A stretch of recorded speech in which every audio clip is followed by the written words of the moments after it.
Just to remove your confusion मैं इसको repeat करता हूँ. 90 days includes 30 days as well. You can say 30 days plus 60 days equal to 90 days. तो total हुए आपके 90 days. अब आपके दिमाग में, आपके मद मस्तिष्क में देखिए क्वेश्चन, आई नो दैट, कि what if he again fails to file that WS within 90 days, then what will happen? तो एक तो सेक्शन मिलेगा आपको 148, उसकी चर्चा हम लोग करेंगे अभी. लेकिन राइट नाउ मैं आपको एक न्यू टॉपिक है, न्यू है इसमें, यहां से क्वेश्चन मिलते हैं आपको, and that is this for you.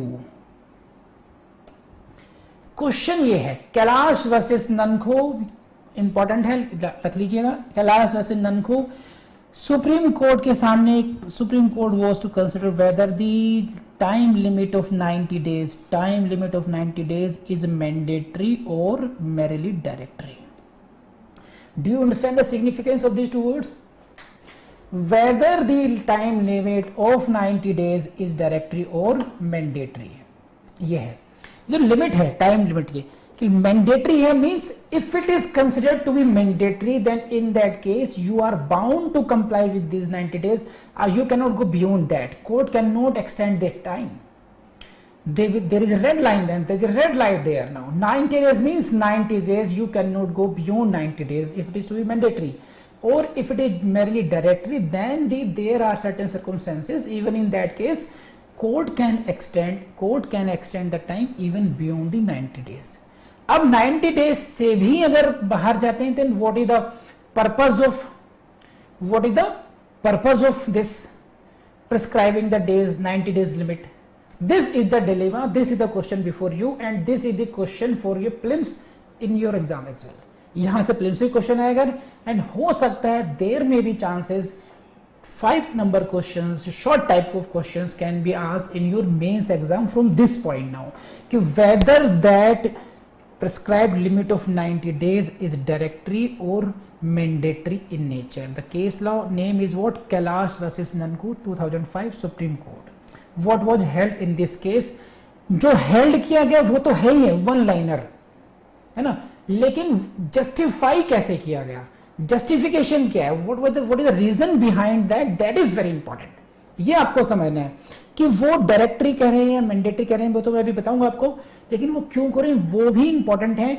और उसके लिए आपको पढ़ना पड़ेगा rule 10 as well. What I am saying, order 8 rule 10. So you will have to, what I am suggesting you, this is order 8 rule 1 and rule 10. These rules shall be read together, read and understood together.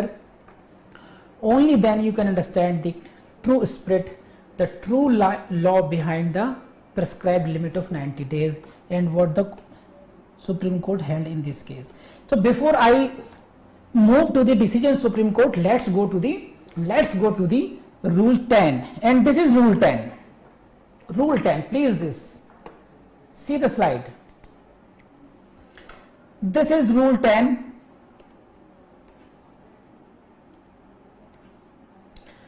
Procedure when party fails to present WS called for by the court. When the party fails to present the written statement, what is the procedure?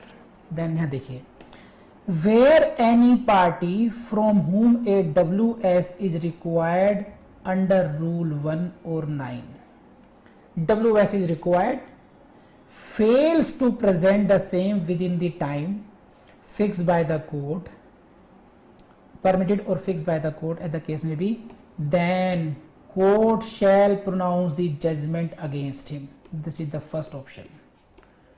समझिए क्या है. So इसका जो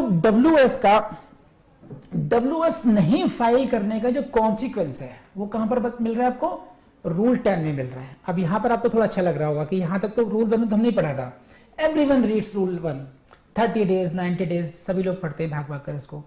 You must read this rule 1 along with rule 10 because that talks about the consequence of the failure of the defendant. If he fails to file the WS, then you will have to recourse to the rule 10, which says if the party fails then court shall pronounce the judgment against him, court को उसके against judgment सुनाना होगा।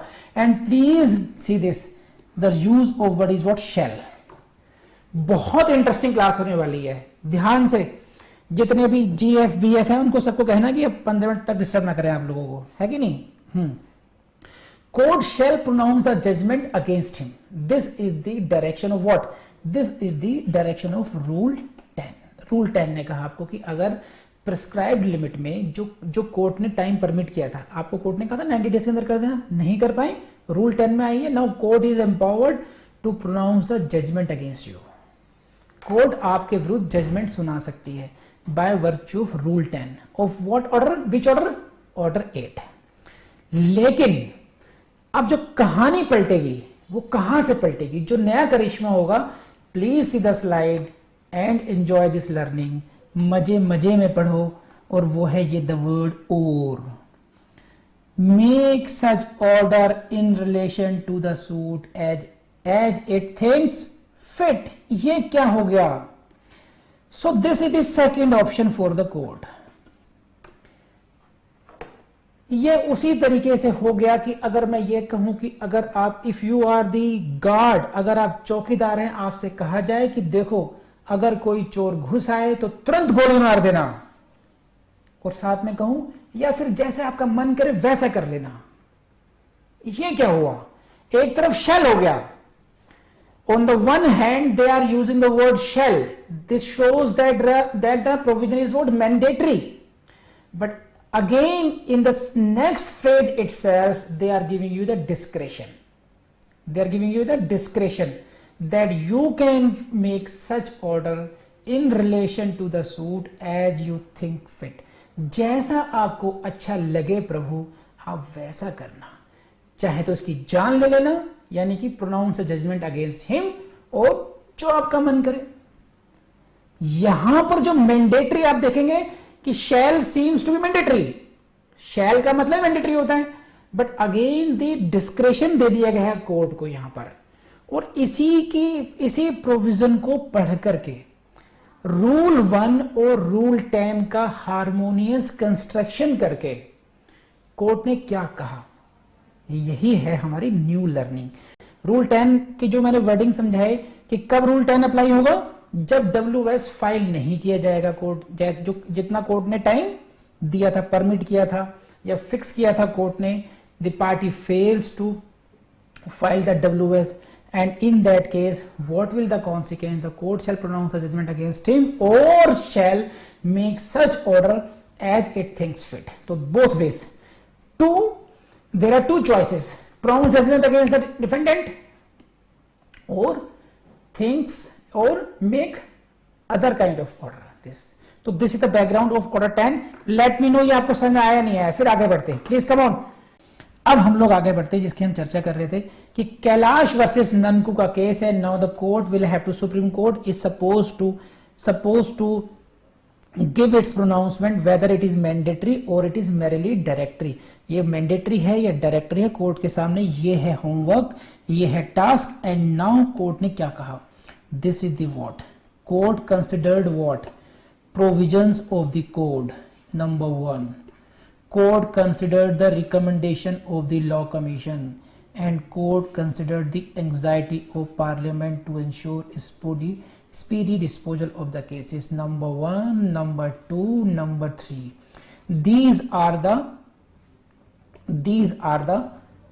considerations before the court. देखिए court, जो supreme court, high court, जो constitution courts हैं, ये decision लेने से पहले बहुत ब्रॉड तरीके से सोचा जाता है, हर एंगल से सोचा जाता है कि what are the provisions of the code. Number 1, why the law commission recommended this provision and what was the intent of the parliament, what was the legislative intent behind bringing incorporating this provision. all these three parameters were considered by the court कि क्या मकसद था, संसद ने ऐसा नियम क्यों बनाया, 30 डेज 90 डेज का नियम क्यों बनाया, और कौन कौन से प्रोविजंस हैं। तो पता चला रूल 10 को पढ़ना पड़ेगा जो हम पढ़ चुके हैं, लॉ कमीशन ने क्यों रिकमेंड किया था इसको 30 डेज और 90 डेज के प्रोविजन को, उन सब के बैकग्राउंड को, उन सब के डिस्कशंस को पढ़ करके समझ करके बात आगे बढ़ी। पार्लियामेंट की एंग्जाइटी क्या थी? पार्लियामेंट की बात क्या समझ में है कि यस, कि फेयरनेस ऑफ ट्रायल भी होना चाहिए, both parties must be given equal opportunity of being heard, दोनों ही पार्टीज को सुझाना चाहिए, लेकिन है ना without sacrificing the principles of natural justice, ये भी नहीं होना चाहिए, लेकिन क्या है, स्पीडी डिस्पोजल भी होना चाहिए। तो there must be a fine balancing between the speedy justice, speedy disposal of the cases as well as what fairness, principles of natural justice का पालन होना, ये भी जरूरी है। It means every party should be heard, ये भी होना चाहिए, और स्पीड पर भी ध्यान रखनी है। अल्टीमेट जो इंटेंट है लेजिस्लेचर की ये है, इसीलिए लेजिस्लेचर ने कहा कि ठीक है पहले इसको 30 डेज दो, now in exceptional circumstances for that you will have to record the reason, you can extend the time up to 90 days, but beyond that what, now court will have to come. This is court ने क्या कहा कि this is what directory and permissive and not the mandatory and imperative. This is the question for a please, ध्यान रखना यहां से question आएगा, please see the slide, यहां से you will see the question. The court held the provision directory and permissive. Court ने कहा कि ये जो प्रोविजन है मैंडेटरी नहीं है, this provision is not mandatory, this is what directory. ये केवल आपको निर्देशित करता है, बाध्यकारी नहीं है। ये आपके हाथ को रोकता नहीं है, बांधता नहीं है, ये केवल आपको निर्देश देता है। परमिसिव है कि ऐसा कर सकते हो, और इसका मतलब है इससे बियॉन्ड भी जा सकते हो। अब ये हुआ कोर्ट का अल्टीमेट डिसीजन। इसके पीछे का जो लॉजिक है वो समझिए कोर्ट ने क्या कहा। एक केस हो रहा है इसी में, ये देख लीजिए सेम उसमें, प्लीज वेरी इंपॉर्टेंट है ये, Salem advocate bar association union of India, very important case. ये केस आपको याद रखना ही चाहिए हर हालत में। सलेम लीडिंग, देखो आर लिखा हुआ leading decision of Salem advocate bar association versus UOI, supreme court observe what harmoniously construed order rule 1, 9 and 10 this. क्या कहते हैं, वही बात आगे जो मैं पढ़ा चुका हूं आपको। देखिए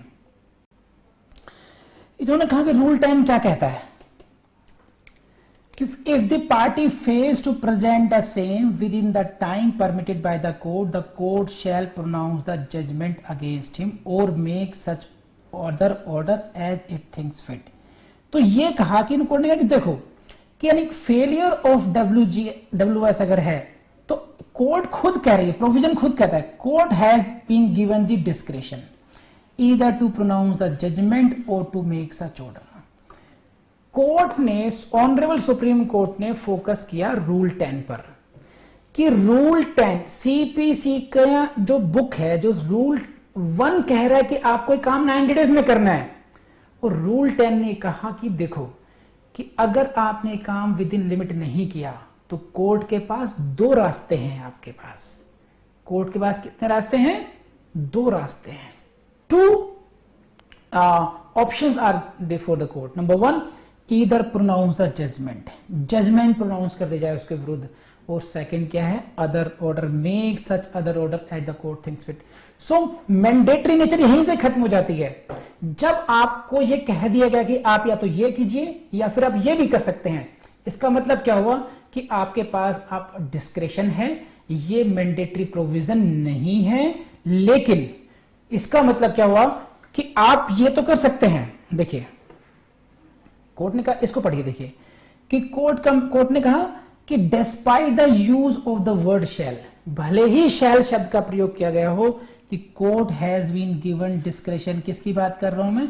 रूल 10 की बात कर रहा हूं कि भले ही रूल 10 में शैल वर्ड का यूज किया गया हो। रूल 10 दोबारा पढ़ा देता हूं मैं आपको, ये रहा, court shall pronounce the judgment, है कि नहीं है? उन्होंने कहा कि भले ही यहां पर they have use the word shall but the court has been given discretion, court के पास डिस्क्रेशन है, विवेकाधिकार है कि वो जजमेंट अगेंस्ट प्रोनाउंस कर दें या फिर कोई अन्य आदेश पारित कर दें जैसा कि कोर्ट को उचित लगे। तो कोर्ट ने क्या कहा कि the doctrine of harmonious construction is required to be applied before प्लिम्स। यहां पे समझाता हूं है क्या, इसका मतलब क्या है। हार्मोनियस कंस्ट्रक्शन हम लोग पढ़ते हैं, इंटरप्रिटेशन का नियम है, हम लोगों ने इसको कॉन्स्टिट्यूशन में पढ़ा है। हार्मोनियस कंस्ट्रक्शन का मतलब है कि जब दो प्रोविजंस ऐसे हैं वो लगता है कि एक दूसरे के विरोधाभासी हैं, लेकिन उनको इस तरीके से उनकी व्याख्या करना कि उन दोनों को ही मैक्सिमम जगह दी जा सके, उनकी को एग्जिस्टेंस को वैलिडिफाई किया जा सके, उसको हम बोलते हैं हार्मोनियस कंस्ट्रक्ट। उनकी व्याख्या इस तरीके से करना कि तुम भी रहो, मुस्लिम भी रहे, राम भी रहे, हिंदू भी रहे, कि भाईचारा बना के इनके रखा जाए। हार्मोनियस कंस्ट्रक्शन आम भाषा में समझाने की कोशिश की आपको मैंने, तो आई बिलीव कि हो जाएगा आपका। सो नटशेल में बात यह है, नटशेल में बात यह है कि कोर्ट के पास डिस्क्रेशन है कि बियॉन्ड 90 डेज भी कोर्ट टाइम एक्सटेंड कर सकती है। लेकिन ऐसे केस में क्या होगा, मैं आपको एक लाइन पढ़वा देता हूं, वो आपके यूज करना। So this is very important, this is the guideline of the supreme court. Having said so we wish to make it clear, हम ये क्लियर कर देना चाहते हैं that order extending time to file the WS cannot be made in routine. Time can be extended only in exceptionally hard cases. इसको समझिए बस, this is the law। ये आपको लाइन नहीं भूलनी है, इसको वर्बेटम रट लीजिए। कोर्ट ने क्या कहा कि डिस्क्रेशन है आपके पास, by virtue of rule 10 you got the discretion to extend the time beyond rule 10 is beyond 90 days, and also I add to it एक 148 सेक्शन है विच परमिट्स यू कि एक्सटेंड कर सकते हैं आप टाइम नाउ।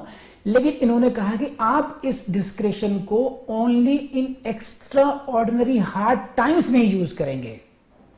जिस तरीके से आपको एक बंदूक दे दी जाती है ना, आपसे क्या कहा गया कि लाइसेंसी बंदूक आपके पास है, लेकिन देखो आप इसका मिसयूज नहीं करेंगे, आप इसको यूज नहीं करेंगे, किसी को मारेंगे नहीं, लेकिन मार भी सकते हैं only in very exceptionally hard circumstances, जहां पर it becomes very important for you for the your self defense or the defense of any other party, तब आप इस्तेमाल कर सकते हैं।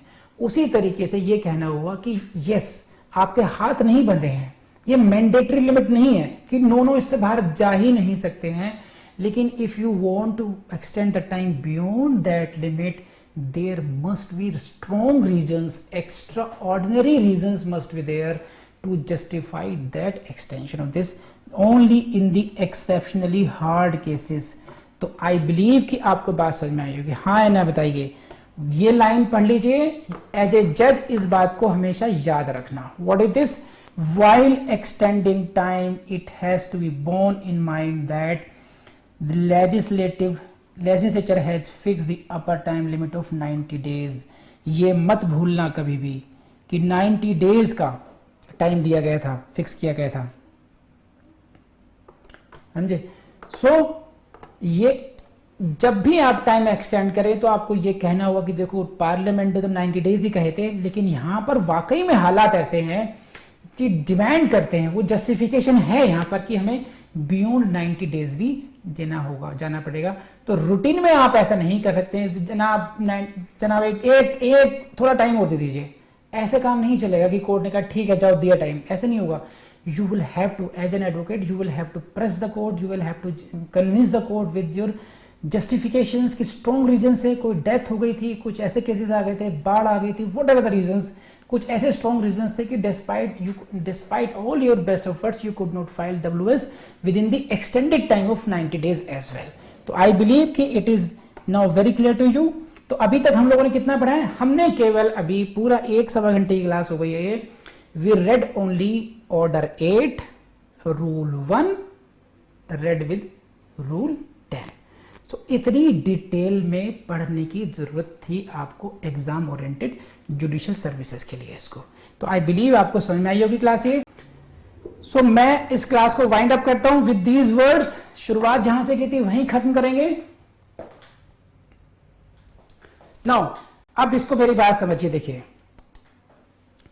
मेरी एक बात मत भूलना, या तो जुडिशरी की तैयारी करना छोड़ दीजिए, कोई नहीं कह रहा आपसे, या भाई इतनी जबरदस्त तरीके से कर डालो कि भगवान भी कहें कि देखो भाई इसकी तपस्या पूरी करो। मजबूर कर दीजिए भगवान को भी आपके साथ में खड़ा हो जाने के लिए, उतनी मेहनत कीजिए।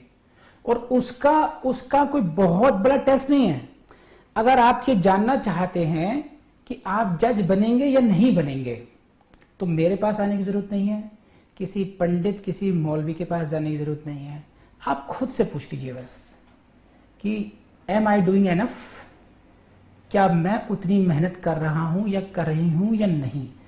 तो पहला तो आपका ही अंतर्मन है, आप वही गवाही दे रहे हैं नहीं दे रहा आपको कि हाँ वाकई में मैं उतनी मेहनत कर रहा हूं। बाकी कहानी तो अगली है। तो शनि शुक्र मंगल की जो मैनेजमेंट है, उससे पहले अपना भी मैनेजमेंट कर लेना। ये बाहर तब निकलना जब आप खुद से कह पाओ कि यस मैंने 12 से 15 घंटे पढ़ाई की। 12 से 15 घंटे इसलिए हैं क्योंकि इस टाइम में घर बैठो, सेफ रहो, जिंदा रहो और पढ़ते रहो, सफल हो। ठीक है, with this words thank you very much. हम लोग कल आज का ये क्लास, अब ये सेशन कल कंटिन्यू करेंगे, remaining part of the order 8। Fine, thank you very much, bye bye.